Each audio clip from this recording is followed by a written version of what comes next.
This is Motorman Elwin here at Radio BVM, Radio Burnaby Village Museum. We're back with another segment of interviews with fascinating people within our community. Now, as a former motorman on the interurban from Vancouver to Steveston, also known as Lulu Island, Richmond, there's been often times where there's no one to pick up and nobody to drop off. So it makes for a lonely drive along the interurban. And what do? Well, I sing, and I also like to whistle. Now, I like to sing as much as the next person, but not nearly as much as my next guest here. My next guest here is no stranger to the Burnaby Village Museum. Perhaps you've heard him sing at Christmas time here at Heritage Christmas. He's also been known as a camp leader here in previous summers. He's also been on stage at the Vancouver Opera as a chorus member. He's got a bachelor's and also a master's of music. I assume he's crazy and passionate, and perhaps even fanatical about music, shall I say. I'd like to please welcome back Kevin Lee. How are you, Kevin? Thank you very much, Owen. I'm doing very fine. That's right. My name's Kevin Lee. I'm a local opera singer and teacher here in Burnaby. This is my second presentation. I'm very back to be here with Burnaby Village Museum Radio. Welcome back. Thank you. I look forward to taking you, the listener, back to the 1920s. If you're interested about other productions coming up and other times that I'll be on the radio, feel free to check out my website at www.musc.ca. That's www.musc.ca. A very unusual spelling. That's music with a twist. You're absolutely right about that, Alan. Well, today we're concerning ourselves with the evolution of sound recording. It's all about how music was made and how we listen to it. Recorded music has been a backdrop to our society. We passively listen to it on the television. Movies use it to heighten our experience, and it plays through our ears through tiny electronic devices. However, have we ever stopped to consider the incredible journey this technology has taken in the past century? More so, have we thought about this technology on how it's affected us, the consumer, and the artist? Ever since the late 1800s, this technology has been invented and reinvented. It is through its evolution that it has become a part of our history. There are 4 eras of sound recording: acoustic, electric, magnetic, and digital. Since we are concerning ourselves with the early 1900s, I will only touch upon the first 2, the acoustic and electric. Now, acoustic recording is when sound, whether it's from a person or instrument or other, is funneled down a horn that is connected to a diaphragm being a thin membrane, and the sound waves contact the diaphragm, causing it to vibrate. There's a needle attached to this diaphragm, and this needle records the vibrations onto a cylinder or disc. You see, sound waves travel at different frequencies. Quicker sound waves create faster vibrations, creating higher pitches. Slower sound waves create lower pitches. Whether fast or slow, these waves are physically etched into the recording material by a needle. Please note that this recording is done without electricity. Instead, the manual energy of sound is used to record the fluctuation of vibration. As for playing the music, energy is provided by a wind-up crank or wet battery. Playing this recorded music follows actually the same steps, but in reverse. When playing recorded music, acoustically, a needle traces the previous etched-in wave. As the needle follows the path, it creates a vibration on the diaphragm and thus creating sound. Acoustic recording marked a new dawn of music history. It was Edison's experiments with the telegraph in 1887 that initiated this new era. You see, Edison was using wax discs to record the dots and dashes known as Morse code. For those of you, I'm guessing those of you who who don't have gray in their hair yet, you probably don't know what Morse code is. Well, it's a binary form of communication. Binary as in there's two symbols that are being used, i.e. dots and dashes, and the combination of how these are used communicate letters. The most familiar example is being SOS, Save Our Souls, which is shown being via ... dash dash ... Is it not dee dee dee dee dee? That's actually quite a good example, especially with the pitch. And it's that idea that pitch can also be traveled with rhythmic value, being the ... dash dash ... So I guess we can say Morse code was a form of early recorded music. I heard that on the Titanic going down. Oh, well, I'm very happy that you didn't go down with that tight ship. Okay, well, from Edison's experiments, he understood that vibrations could be recorded on wax disc using the membrane that could detect sound waves. I mentioned this earlier, as the membrane is attached to a needle and the vibrations is recorded on the disc. But before popularizing his invention, Edison had to make some improvements. He changed the disc into a wax cylinder and applied tinfoil to the surface for better indentation. Hence, the waves could be recorded better. Thus, he created the first phonograph on the market. Now, for the first time, people could make recordings at home and play them at home. However, despite the groundbreaking invention, it wasn't as successful. As you know, tinfoil tears easily, which would also mean copies can't be made easily as well, because you need to have a master cylinder in order to make copies. But as you're playing that cylinder, as it's recording or re-recording, you say it rips, then you have to start again. And frankly, if you're trying to make hundreds of copies from that one master, it's not going to happen. So to make matters worse, the sound quality is really bad. I don't know why people were buying this, but they were. Firstly, because it was the latest fandangle thing. It was the latest thing. I know with me it was Pogs when I was young, and I guess for them it was new recorded. Actually, I think new recorded sounds better than Pogs. But anyways, firstly, for the bad sound, there's a lot of static. Secondly, if there's more than one voice, it's hard to distinguish them all. Finally, in order to listen to the recording of an acoustic version of an acoustic recording, there's a type of earphones known as ear tubes that had to be used to listen to it. There was no way to amplify sound, so you have to put these ear tubes right into your ear to even listen to this music. Well, earphones, the concept of that's not foreign to us. Often enough, that's one of our main forms of listening to music. If you're ever on the bus, in the library, or at the gym, you see people with earphones. Today, we use our earphones and our music to separate ourselves from our surroundings. But back in the late 1800s, and even before that, music had always been a social phenomenon. Social festivities and gatherings were based around or within music. Suddenly, music would have to take a whole new dimension on. Or did it? Well, there was one social way of listening to these early recordings in the late 1800s. This may seem a bit odd, but multiple ear tubes, could be attached to phonographs, and these machines became popular in ice cream parlors. So, the first jukebox was invented. Woo! Yeah. Again, it has to be in the ice cream parlors. Well, music was still in the realm of a social environment. Furthermore, there was a demand for a social way to listen to recorded music. Luckily, two men came along and greatly improved upon the phonograph, Mr. Charles Sumner Tainter and Mr. Chester Bell, who was cousin of the Canadian Alexander Graham Bell. Hallelujah. Yeah, thank goodness. Well, also Alexander Graham Bell, he's been claimed by 3 nations, so in my opinion, he's Canadian.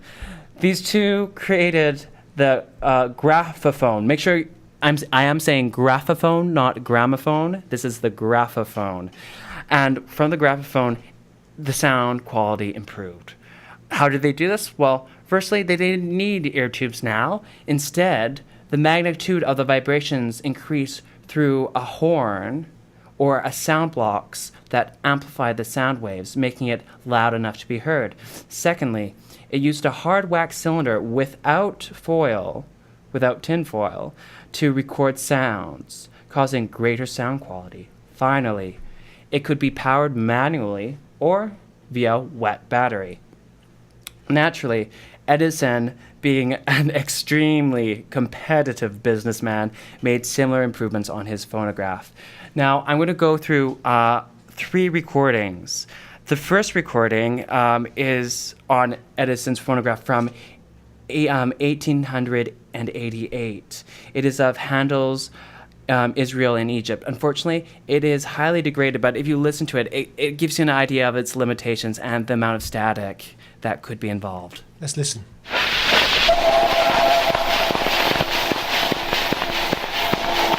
So if you listen to it, it almost sounds like there's a train going by, and that would be the oscillation of the cylinder.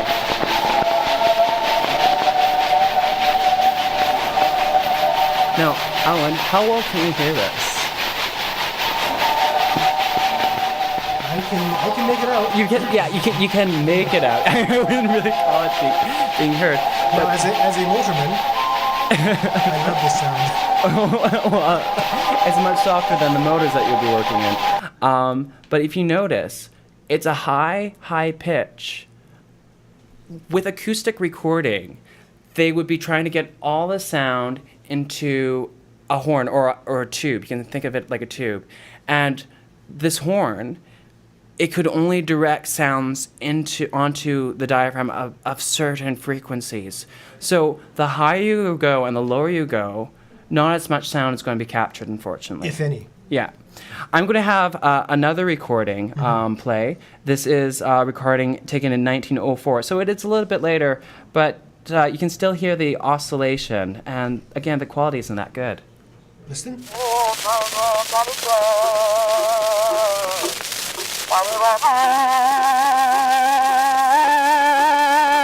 a vocal one of an indigenous fellow. An indigenous fellow from where? Unfortunately, well, I have it listed. It's the piece is called Ujagong. I apologize if I'm pronouncing this wrong. I know 4 languages, and it isn't this one. So, but if you notice, you can hear it a bit better, and that's in part because there's only one voice you're focusing on, and also that voice is in the tenor register. So the tenor register is actually one of the more audible areas you can listen to back during this time. So it is a little more listenable. Yeah. So there's going to be one more coming up. This one is on the improved hard wax cylinder. It's of 1910 recording of the Old Lang Syne from Mr. Robbie Burns' famous poem. Oh, let's break out the noisemakers. Yeah. No, I want you to listen to it and try to consider why it's so different. Okay.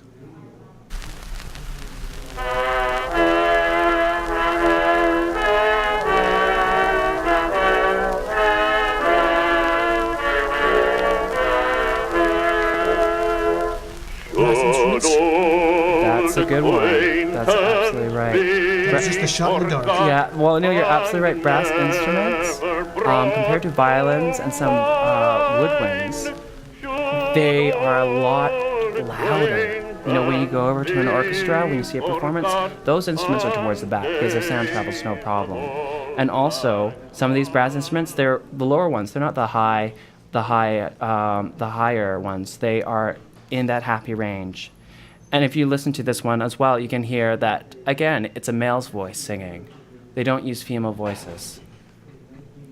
So you might notice that there is also less static in the later recording, and that there still is that limitation of the number of instruments in Old Lang Syne. Just because, again, if you have too many instruments, those instruments have to be further away from the horn that is trying to tube that sound onto that diaphragm for that needle to vibrate.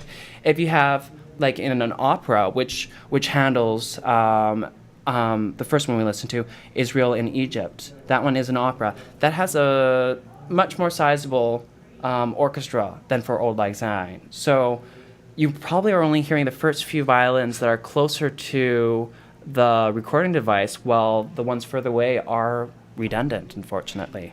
So that was the sad, unfortunate reality of these earlier audio devices. But both of these aspects of recording and music weren't that good, unfortunately. So unsurprisingly, these devices didn't do that well on the market. More so, they weren't so common for recording music, but for recording and playing dictations for business. Luckily, an ocean way, strides were being made in Germany. Emil Berliner, a German-American, reinvented the phonograph. Instead of wax cylinders, zinc discs were covered with wax and used to record the needle being etched onto the wax. Like the phonograph, it was recorded acoustically. However, unlike the phonograph, after the needle had gone through and recorded the vibrations, the disc was placed in acid. So where the wax was picked away with the needle, the acid could get to it and eat away at the zinc metal beneath it.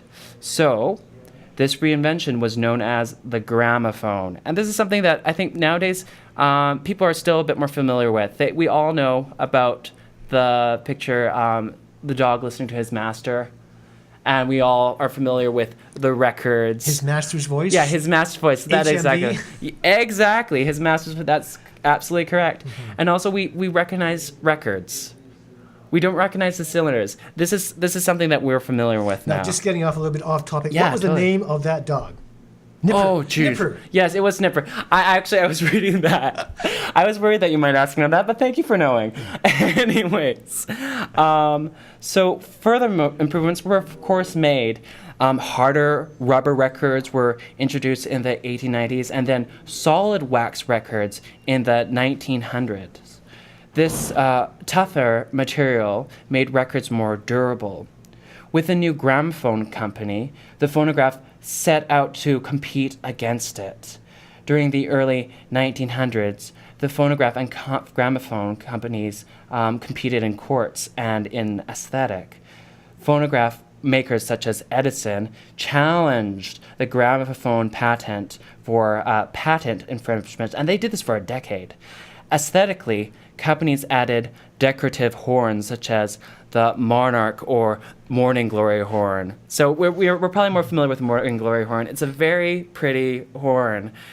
But in the end, regardless upon aesthetic, the gramophone won. First of all, it won in the courts. The court voted in favor, declaring that the gramophone did not make any patent infringements. Secondly, it won in the homes. Since gramophone's hard wax disc was more durable, the kids weren't breaking it. And finally, it also won in the recording studios. From one master recording disc of the gramophone, manufacturers could stamp more or less a limited amount of copies. However, for the phonograph's master cylinder, it could only be used to make about 26 copies. So this was one of the greatest changes for the recording artists. No longer did they have to record hours on end, repeating the same song, the same piece over and over again. Now the recording artist could save time by making a few master copies that would be stamped over and over again in a mass production line. Now, I want you, the listener, to think about all the recent changes on how we listen to music. There's a lot. In the past 10 years, we have seen Walkmans come and go, Discmans come and go, CD players, MP3 players, iPods, iPads, and it just keeps on coming.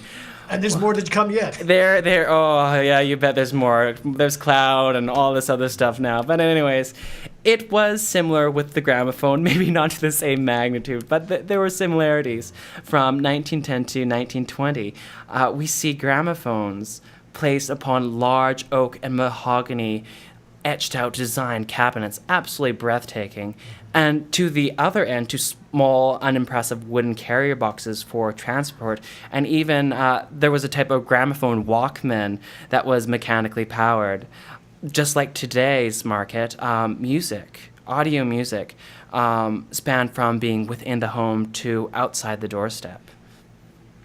As we enter the 1920s, we see the start of the second era of recording by the entrance of this lovely contraption in front of me, the microphone.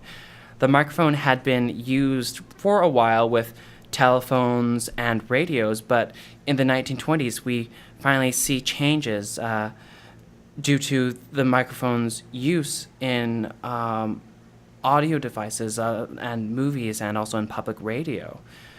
The way electric recordings work is actually similar to acoustic recordings.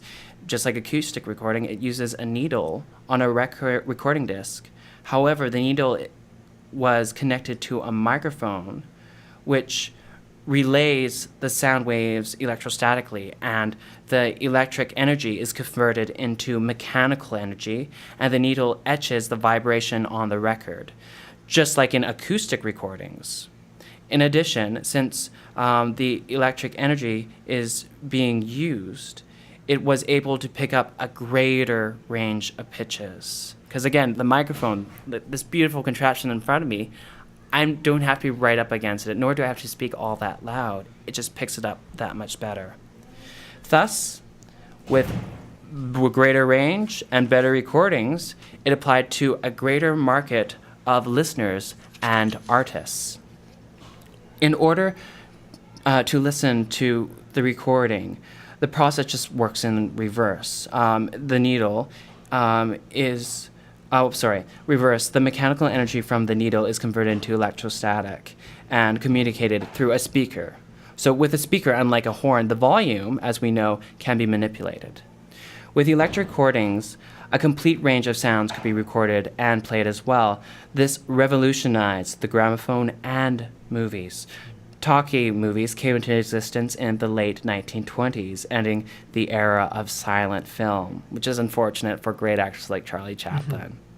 But did you know that he also made a song as well? No. So yeah, he made a song and it was a big hit. So he found his way through electric recordings. So he did change with the times. He did change with the times, but mind you, by that time he probably just had to go into retirement. He was quite well off. So one would think with the revolution of recording and listening, the improvement of listening quality of these electric records, acoustic disc would become obsolete. However, they didn't. Just like the CD players of my time or the record players of my parents' time, older technology is often the cheaper technology. In addition, since acoustic records didn't require electricity to power them, areas without electricity didn't have the option to switch. They just had to stay with their acoustic records. However, naturally... So are you referring to like the wind-up gramophone in Tommy Irvine's? That's absolutely right. Like in places like Burnaby, although we did have the tram line running through, which provided electricity, not everyone was hooked up to the grid. And I don't think it was until after World War II then more people were actually being hooked up. Mm-hmm. So you're absolutely right at that. And for that reason, the acoustic records were still in production. But naturally, as time progressed, the grid improved, more people were on the grid, and electric recordings came to absolute power.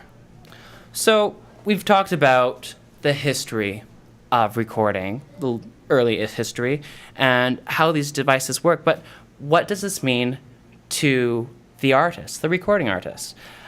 I might get prosecuted for saying this. Uh-oh. I know.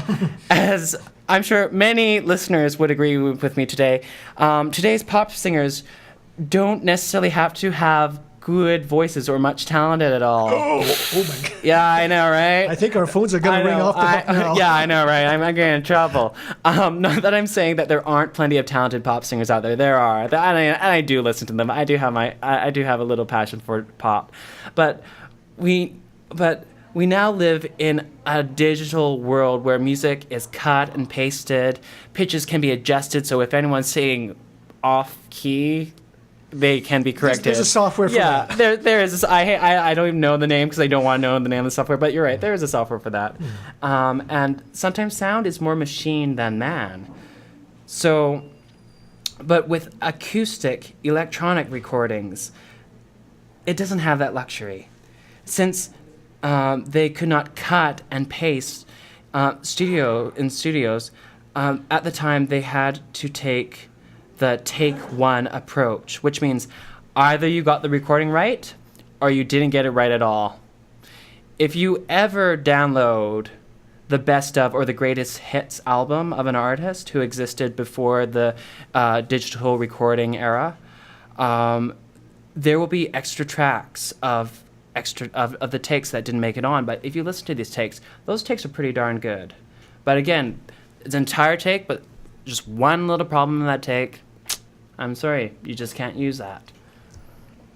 All this said, I don't want to deter from the art that is being a good sound engineer. It's a true art form. Speaking from experience, I am astonished with what sound engineers can do. This summer, I actually had the pleasure of performing in a newly composed modern opera, and we were able to make an album despite every performer having conflicting schedules. The sound engineer, he was so good.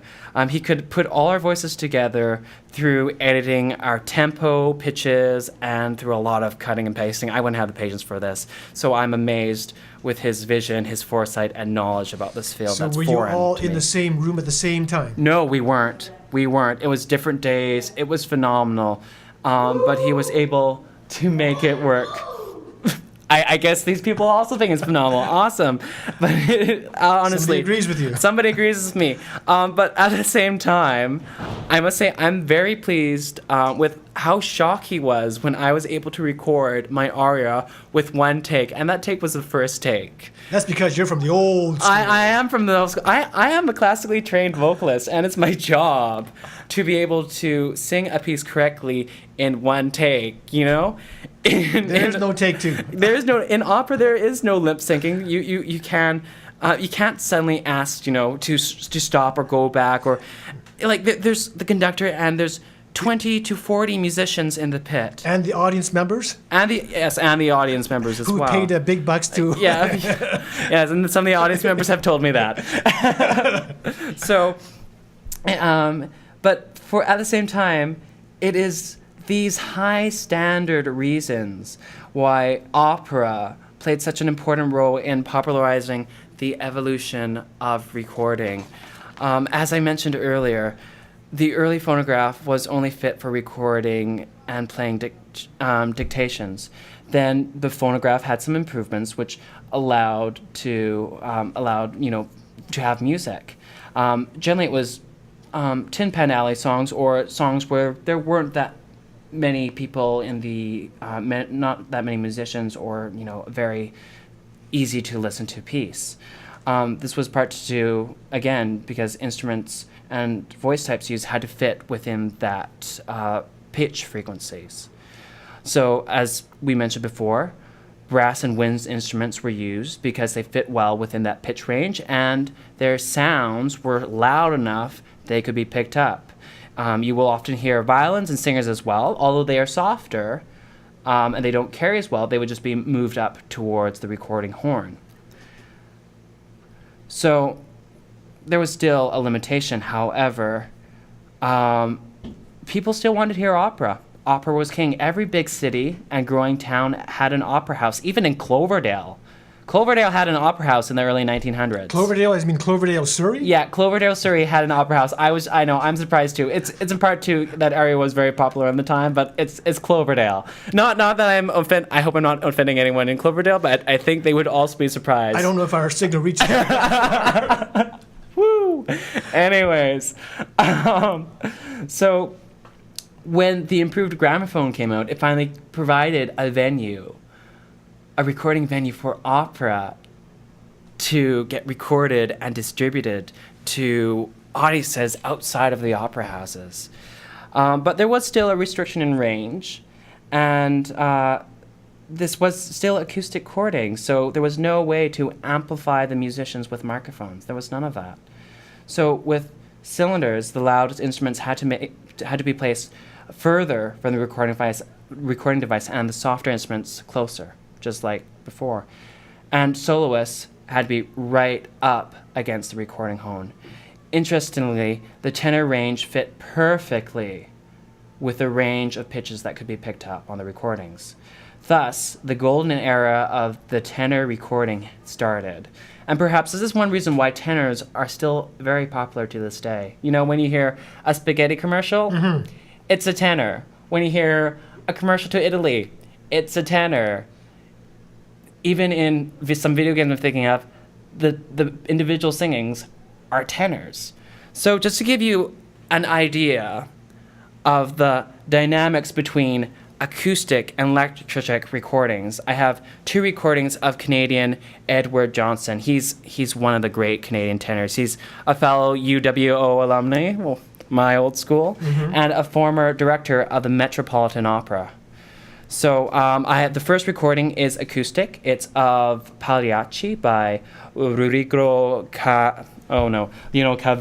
I'm going to get slack for not being able to pronounce that name. And the second one is a recording of him singing the Flower Song from Carmen by George Bizet. Please note the differences between the clarity of these two.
And now for Carmen, this is the Flower Song, and again, this is great Canadian Edward Johnson.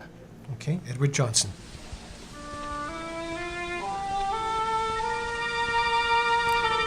So I want you to notice how much clearer the instruments are compared to the last one.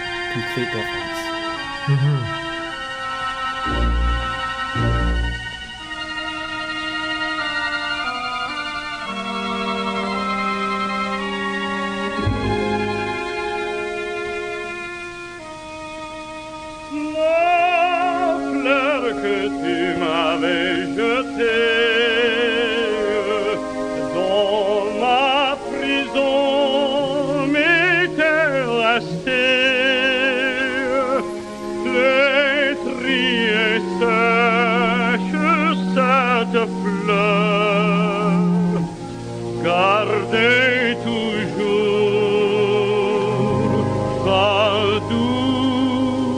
So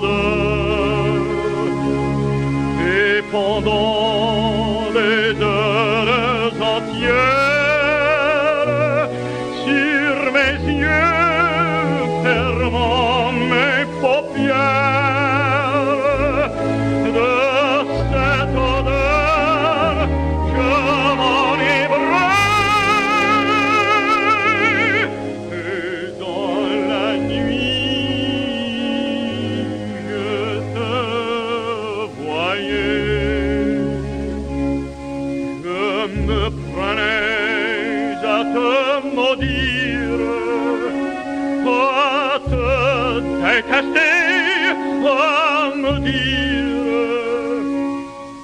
pourquoi faut-il que le destin l'ait mis là sur mon chemin? Je m'accusais de blasphème et je ne sentais en moi-même, je ne sentais qu'un seul désir, un seul désir, un seul espoir de revoir au Carmen. Oui.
So those are two examples, one being acoustic recording and the other being the electric. As you notice with the second one, the electric recording, you can hear the rest of the orchestra quite well. The singer, you can still hear him in both of them, but the quality on the ensemble isn't as there as it is in the second one, the electric recording. That's very lovely. Thank you. You'll make an opera listener out of me yet. Well, wonderful. Well, I would like to give a few more examples. I don't want to give the impression that all acoustic recordings are bad, because there was one great tenor whose voice was a gift for these early acoustic recordings, and that man was Enrico Caruso. He, his name is still known today. He was the first musical artist to sell over 1 million copies of records. And this was a time where China's population wasn't 2 billion. So when you think about the ratio and the fact that, almost everybody wanted to buy his record. He was well known, he was well liked, and he performed throughout the world. And his voice, again, he's a tenor, so his voice sits so nicely in that range that can be picked up acoustically. And his voice was so loud, but so lyric with beauty, that it went on to these records so well. So I have two pieces here. They're of actually the same songs that Edward Johnson's recordings. The first one from Pagliacci and the second one from Carmen.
La gente paga e rider vuole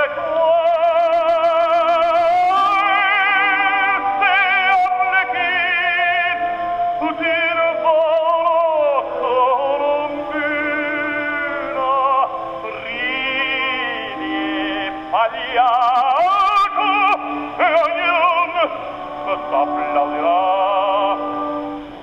Tramonta il latte con lo spasmo del pianto e non asmarti al singhiozzo e il dolor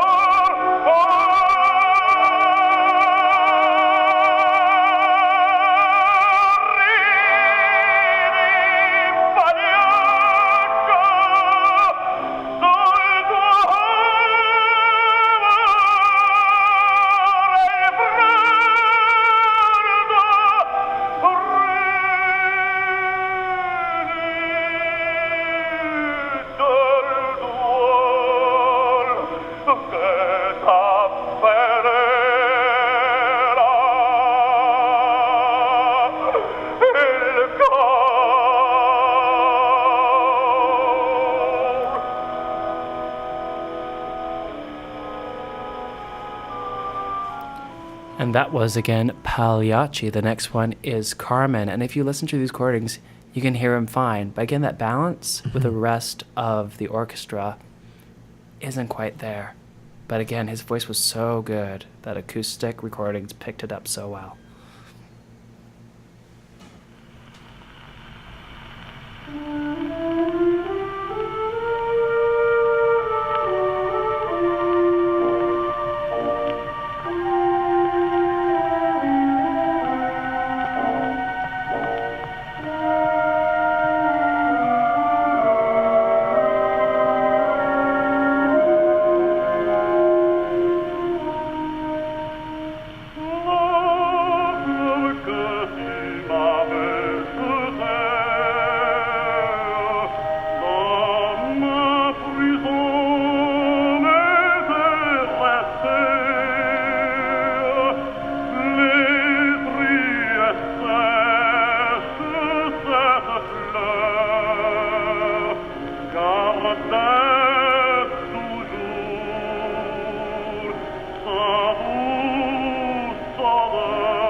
Well, thank you very much for having me on here. That was most beautiful. Thank Now, you. before I let you go, I do have one or two questions related to Absolutely. language and opera. Okay. When I listen to opera, I hear different languages. Yes. I hear a bit of, I guess, Italian, a bit of French, a bit of German, English. Now, as an opera singer, Yes. do they know all? Do they need to be able to speak all those languages fluently, or are they doing this by tone only? You know, for myself, when I was at UBC doing my bachelor's, we took a full year course each of French, German, and Italian, and even knowing the basics is a huge asset. But by no means, there's been opera singers in the past that they didn't know the language, but through good acting coaching and through having a translation, they can do well. But it is my opinion, my own personal opinion, that when you actually know the language and more so live in the language, your performance is better. Then you can really own it, as they say. Absolutely, you can most definitely own it. All right. So what's next for Kevin? I understand you're performing in Yes. portraying in Mr. Inoue. Yeah, something? I'll be portraying Mr. Zenosuke Inoue for the Surrey Reenactment Society. I'm actually, I'm trying my roots out as an actor right now, which has been an extremely rewarding experience. And Okay. When and where? throughout the entirety of summer, the best thing is to check out my website at www.musc.ca. That's www.miusc.ca. Could you get you to repeat that again, because it's a very unusual spelling, isn't it? Just remember, it's music with a twist. Again, that's www.miusc.ca. All right. So if he were in theater, I would say break a leg, but you're in opera. So in Bocca el Lupo. Ah, yes, that that's right? right. Si, bene.